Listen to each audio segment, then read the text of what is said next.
Macquarie beats the billionaires to own Italy's Autostrades. Yeah, amazing, isn't it, Pete?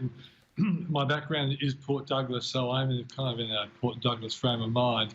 But gee, hasn't Macquarie done well? They've basically taken over the autostradas of Italy, the tollways that most of us, when we're on holidays, travel on.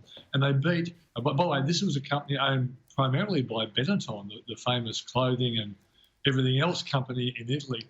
Macquarie beat the owner of the soccer team, Real Madrid. His name is Florentino Perez, and another billionaire, to pull this deal off. It was an extraordinary deal. A lot of money, $14.9 billion. Yeah. That's a significant that's why, point. Yeah.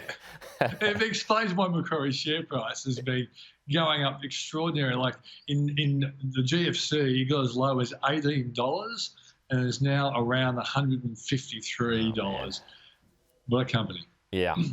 Let's go to the super funds, Pete. The best funds of the last 5 years have been mapped out, and perhaps this is a warning for people to maybe do some shopping around.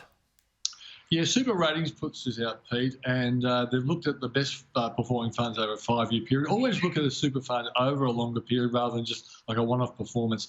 AustralianSuper came in number 1, then Hostplus, UniSuper, Aware Super, and then BT Panorama Multi-Manager Fund.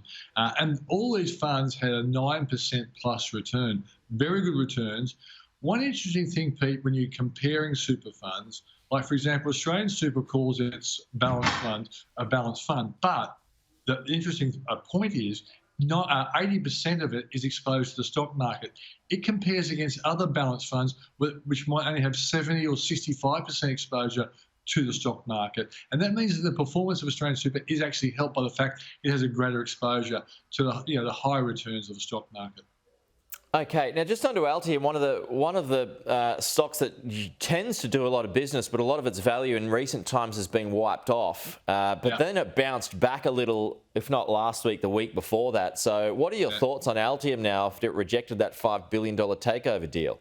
Yeah, the $5 billion offer deal came from Autodesk. Now, most of us don't know Autodesk, big company.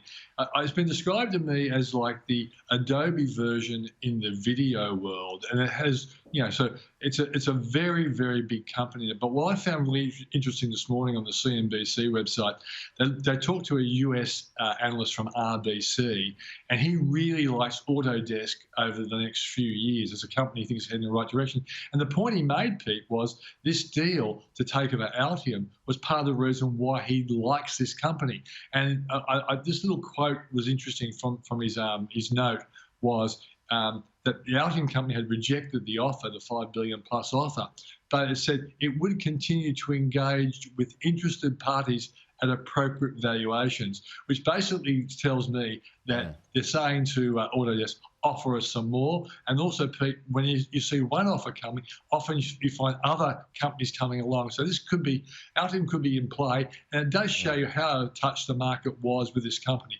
The offer was 40% higher than what the market was paying only a few weeks ago. So a good stock to have, you reckon, Pete? Well, I did put it in my AAA stocks about 3 or 4 weeks ago, which you should have read in my report, Pete, and you should have bought it there and then. So I've missed the boat now? Probably not, but that big gain, yeah, you missed that boat. You might get a little dingy rise over time. I do tend to miss the boat a lot, which is why. Busy, mate. That's why, yeah, exactly. That's why I'm no expert. But that's why we have experts like you on, Pete. Peter Switzer covering us off this morning, having a wonderful time, no doubt, in the tropical far north Queensland, in a great spot in Port Douglas it is.